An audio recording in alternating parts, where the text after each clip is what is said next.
Maintenant, sur cette même plateforme avec ce ziggurat, il y a une autre forme que Ron pensait être un sphinx. Voyez, nous venons juste de nous détourner. Tournons. On est par ici et voyons si nous pouvons obtenir un gros plan du sphinx avant que ma batterie ne soit à plat.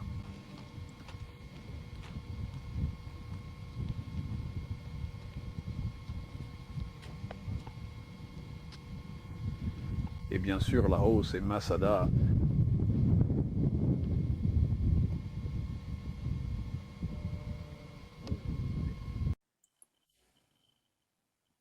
Au cas où quelqu'un ne saurait pas ce qu'est un sphinx. Beaucoup de villes anciennes avaient ces statues de sphinx qui gardaient l'entrée de leur cité. Elles étaient généralement des animaux ou des animaux combinés à des visages humains. La forme de sphinx que l'on voit ici se trouve à l'extrémité nord de la ville. C'est près de Masada. Celle que nous venons de voir se trouvait du côté sud de la ville que nous pensons être Gomorrhe. Et si vous regardez bien cette photo, vous pouvez voir, avec Ron qui se tient là, qu'elle n'est pas aussi grande que l'autre, qui fait probablement 9 à 12 mètres de haut. Il nous montrait toujours des éléments, des aspects dans les structures qui n'étaient pas normaux, qui étaient même tout à fait inhabituels. Et ce que nous voyons ici, c'est quelque chose qui dépasse à un angle de 90 degrés. Et il pensait alors qu'il s'agissait de contreforts de renforcement pour un bâtiment, une structure solide. Je trouve que le prochain est extrêmement intéressant car il ressemble à un arc-boutant en train de s'effondrer. On peut voir qu'on peut en quelque sorte passer à travers. J'ai trouvé cette vieille photo de quelques bâtiments et je voulais la montrer parce que c'est de cela que Michel parlait. Quand on regarde ces cendres, on dirait vraiment une multitude de bâtiments. C'est vraiment le cas. Absolument. Oui. Nous allons parler un instant de la ville de Tsoar, où Lot s'est réfugié. Et la Bible mentionne Sodome, Gomorrhe, Adma et Tséboïm dans la liste des villes de la plaine. Méron a trouvé 5 vestiges de cendres avec des boules de soufre. Et l'un d'eux était ce petit endroit juste ici. Vous pouvez voir à quel point il est petit. Et voici Tsoar, tout ce qu'il en reste. C'est vraiment, comme Lot l'a dit, une petite ville. Et elle se trouve à seulement quelques miles au sud de Sodome, facilement accessible pour Lot et ses filles en relativement peu de temps. La Bible dit que les villes ont été détruites après que Lot et ses enfants aient atteint la ville. Alors, quand a-t-elle été détruite? Et l'une a été détruite en même temps que l'autre. Voyons donc ce que Ron a à dire à ce sujet. Si nous nous mettons à la place de Lot, il était douloureusement conscient des types de péchés qui se commettaient à Sodome et Gomorrhe. Vous savez, ils avaient de l'argent, ils avaient de la nourriture, ils avaient tout, et ils n'ont rien utilisé de tout cela pour aider les pauvres ou qui que ce soit. Mais ensuite, bien sûr, avec toute l'oisiveté, la richesse, le vin et tout ce qu'ils avaient, ils ont commencé à s'adonner à ce que nous appellerions des comportements déviants, ce qui semble avoir été la goutte d'eau qui a fait déborder le vase. Et quand il s'est installé à Tsoar et que les habitants de Tsoar ont su que ces autres villes avaient été détruites, apparemment ils n'ont pas changé leurs habitudes. Et donc il s'est dit, je ferais mieux de partir d'ici parce que, vous savez, Dieu ne fait pas de favoritisme. Alors lui et ses filles sont allés dans cette grotte. Et dans les temps anciens, en fait, certaines de ces grottes ont été retrouvées. Elles étaient approvisionnées dans les années 50. Nous avions des abris anti-bombes et ils étaient remplis de certaines choses, de la nourriture, des boissons et autres. Il semble qu'il soit allé dans l'une de ces grottes qui avait été approvisionnées en cas de siège, de conquête ou autre. Maintenant, il était l'un des notables de la ville de Sodome parce qu'il siégeait à la porte, et seuls les personnages importants avaient cet honneur. Donc, après avoir fui cette ville, il semble que Dieu l'ait brûlée de la même manière qu'il l'a fait pour les autres. Et il n'y a aucune déclaration dans les Écritures qui disent directement qu'elle a été brûlée. Mais, comme vous vous en souvenez, les deux filles de Lot l'ont enivré et ont conçu de lui, selon leur dire. Et la raison qu'elles ont donnée pour cela, c'est qu'elles ont dit, « Il n'y a pas d'homme sur toute la terre pour venir à nous selon la coutume des hommes, afin de donner une descendance à notre père. » Eh bien, elles venaient juste de quitter Tsoar. Si la ville n'avait pas été brûlée, elles n'auraient pas pu dire cela ou ne l'auraient pas dit. Quoi qu'il en soit, il n'est donc pas surprenant que cette nouvelle ville, qui est presque un rectangle parfait, soit préservée, certes un peu moins bien que Gomorrhée, mais on peut assurément voir qu'il s'agissait d'une ville. J'y ai trouvé du sou. Intéressant. Aujourd'hui, excusez-moi, aujourd'hui, la mer Morte existe là où se trouvait autrefois une plaine magnifiquement belle, traversée par le Jourdain. Dieu n'a pas seulement détruit les villes, il a aussi fait autre chose pour s'assurer que la région ne serait plus jamais habitée. Mais ce qui semble s'être produit maintenant, c'est qu'il y a une ligne de démarcation d'est en ouest entre Gomorrhe et l'endroit que nous pensons être Adna. Je veux dire Tsoar. Désolé.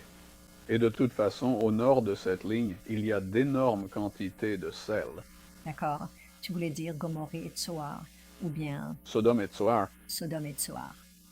Et donc, il semble que Dieu ait transformé une grande partie du matériau qui se trouvait là en sel.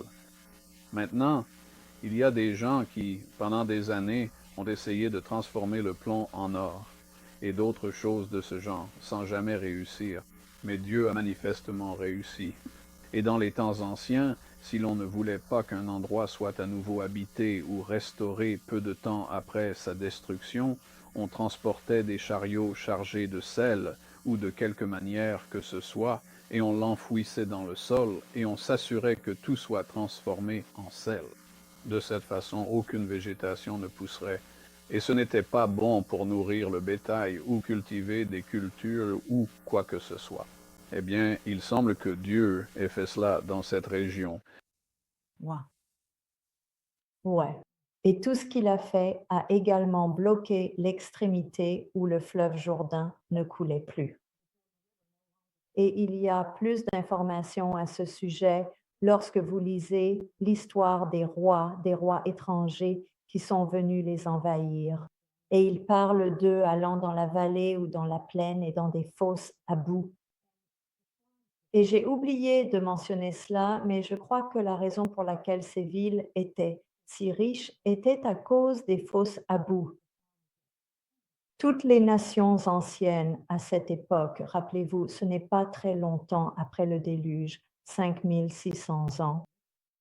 Et le bitume qui a été utilisé sur l'arche de Noé pour l'étanchéifier, eh bien, c'était cette boue, ces fosses à boue, c'était cela qui remontait, suintait du sol. Et ils pouvaient vendre cela à toutes les nations, c'est ce que nous pensons, et cela les a rendus extrêmement riches. Ils n'avaient pas besoin de travailler. Tout ce qu'ils avaient à faire, c'était de ramasser cela et les gens venaient. J'ai donc pensé que nous allions conclure notre présentation ici avec Ron qui va en parler. Il va résumer l'importance capitale de cette découverte scientifique majeure. Là où les villes de la plaine ont autrefois connu une existence véritablement belle et très prospère, une vie florissante et pleine de richesses. L'endroit que Lot a choisi, plutôt que les montagnes, pour nourrir ses nombreux troupeaux et élever sa propre famille. C'était un lieu de vie et de subsistance. Et vous remarquerez ici que nous avons plusieurs pieds de rien d'autre que de la cendre blanche et poudreuse. De la cendre qui n'est produite que lorsque le matériau brûle à des températures dépassant les 2000 degrés Fahrenheit. Cette matière s'effrite en poudre dans vos mains, colle à vos vêtements. C'est de la cendre pure. Sodome et Gomorrhe, les villes de la plaine. Et Jude, on nous a dit qu'elles sont un exemple de ce qui arrivera aux méchants, même aux anges, bien sûr. Dans Ézéchiel 28, Dieu dit à Satan qu'il sera réduit en cendres sur la terre. Malachie 4 nous dit que les justes fouleront les méchants, car ils seront comme de la cendre sous la plante de leurs pieds. Tout ce qui reste des pierres anciennes, du bois usé, des gens qui y vivaient, des animaux qui s'y trouvaient, absolument tout ce qui se trouvait à Sodome et Gomorrhe a été détruit. Vous vous souvenez que lorsque le feu de Dieu a consumé l'offrande sur le mont Carmel, quand Élie a appelé les prêtres de Baal à rendre des comptes, il est dit que le feu a consumé l'offrande, les pierres, et a même léché l'eau dans le fossé. Ainsi, personne ne trouvera jamais de vestiges archéologiques des villes de la plaine à part ces cendres. Et mes amis, si nous défions l'appel bienveillant et miséricordieux de Dieu à venir à lui, à être sauvés, renouvelés et pardonnés, nous finirons exactement dans cet état, car la parole de Dieu nous l'affirme. Et Dieu dit qu'il est le Seigneur, qu'il ne change pas et qu'il n'altère pas ce qui est sorti de sa bouche. Absolument, c'est vrai. Eh bien, c'est incroyable. Rien que les découvertes et ce que Ron vient de dire là sont des faits bibliques absolus. Et si quelqu'un ne connaît pas Jésus-Christ comme Seigneur et Sauveur, nous voulons simplement vous encourager. Il est écrit que si vous confessez de votre bouche que Jésus-Christ est Seigneur, il est juste et il pardonnera vos péchés et vous serez une nouvelle créature en lui, une nouvelle création. Nous voulons donc vous encourager à simplement prier, chercher le Seigneur, demander pardon et demander au Seigneur d'être le Seigneur de votre vie. Et si vous faites cela, vous pouvez nous écrire à warriorsforthenumberfouristries@yahoo.com et me le faire savoir. Je peux vous envoyer gratuitement une Bible en format papier et nous pourrions partager un peu avec vous. Mais cette présentation a vraiment été incroyable, vous savez, et je disais à Michel, il y a un petit moment que quand j'étais jeune fille, j'ai été sauvée à l'âge de 11 ans. Je vais avoir 60 ans en juin, donc ça remonte à un moment. Je commence à vieillir. Mais quand j'étais petite fille, j'ai commencé à lire la parole de Dieu comme si c'était des bonbons. Je ne pouvais pas me rassasier de la parole de Dieu. Et l'une des choses que je me demandais quand j'étais enfant, c'était pourquoi il ne trouve pas ces choses-là. Vous savez, ça devrait être facile de voir que si la Bible en parle, ce serait facile à trouver. Donc, le simple fait que Dieu ait utilisé Ron, vous savez, c'est comme s'il avait vraiment été inspiré par le Saint-Esprit pour ce moment-là. Et maintenant, la vérité résonne encore. Mais c'est excitant pour moi, vous savez, c'est excitant pour moi de pouvoir dire à mon petit-fils qu'ils ont trouvé l'arche de Noé, vous savez, qu'ils ont trouvé Sodome et Gomorrhe, ou qu'ils ont trouvé les chars sous l'eau de la mer Rouge. Et donc, je suis tellement reconnaissant pour ce que Dieu est en train de faire. Eh bien, une des choses que je voulais absolument dire parce que c'était très important pour Ron, c'est que le sujet de Sodome et Gomorrhe met en avant certaines tendances pécheresses et des comportements répréhensibles. Et je veux, oui, la Bible a qualifié cela d'abomination, mais la Bible a aussi qualifié les lèvres menteuses d'abomination, exactement. et il n'y a pas de péché plus grand qu'un autre. Et nous sommes tous pécheurs, chacun d'entre nous. Et la Bible dit que si nous disons que nous ne péchons pas, nous sommes des menteurs. Nous, Le sommes. Et cela fait de nous un pécheur d'emblée, et Ron aimait tout le monde. Ils ne se souciaient pas, vous savez, de ce qu'ils avaient fait. Chaque âme est égale pour Jésus, pour Dieu. Et nous voulons simplement que les gens voient et comprennent que ces choses sont réelles et qu'ils viennent à Christ, car c'est la seule façon dont nous pouvons nous approcher de Dieu le Père. exactement. Et vous savez, c'est tellement simple. C'est tellement simple. Oui, Vraiment, nous sommes honorés que vous nous ayez invités ici. Merci. à vous, je suis honorée par vous deux. Vous savez, je pense que votre mari et votre père étaient. C'était un homme de Dieu extraordinaire. Et aucun humain, pas un seul sur terre, n'est parfait ou bon. Jésus a dit que seul Dieu le Père au ciel est bon. Mais quel homme qui a vécu selon ce qu'il croyait et a tout donné. Et les gens ne réalisent pas qu'il n'était pas archéologue, vous savez, ni rien de tout cela. C'était un homme qui poursuivait simplement Dieu.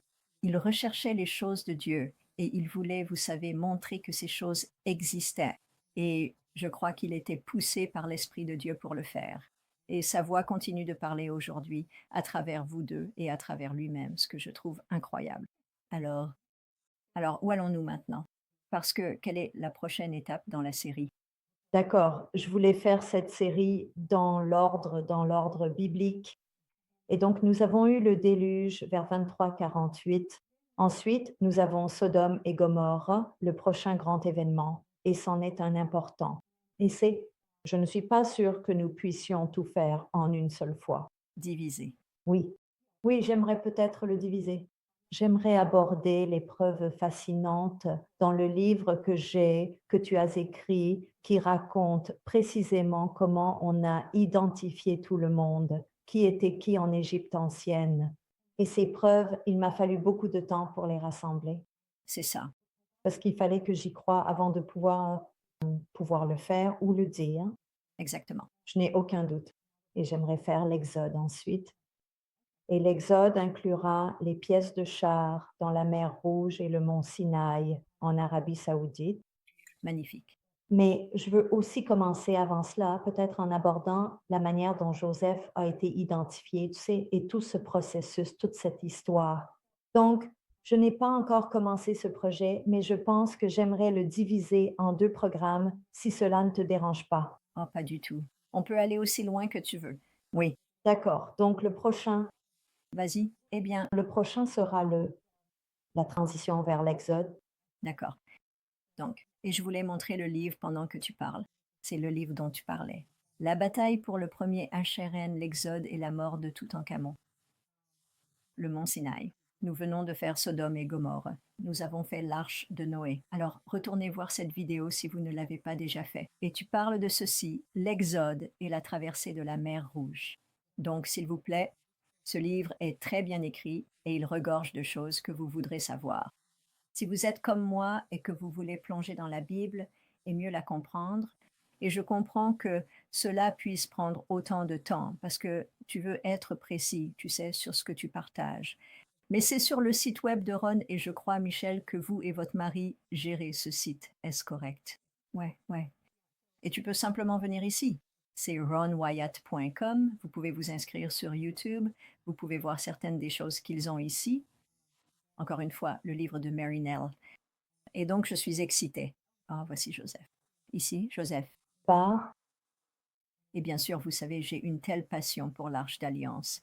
Pourquoi? La révélation que le Seigneur me conduit à partager bientôt, et il sera bientôt partagé. Il m'a donné une nouvelle révélation. Mais mesdames, merci beaucoup. Que Dieu vous bénisse tous les deux. J'espère que Michel, tu reviendras, tu sais. Ouais, avec plaisir. J'apprécie vraiment que vous nous permettiez de partager cela avec votre public. Merci. Ce sera une bénédiction pour eux. Oui. Et ton père a l'air d'être un homme extraordinaire.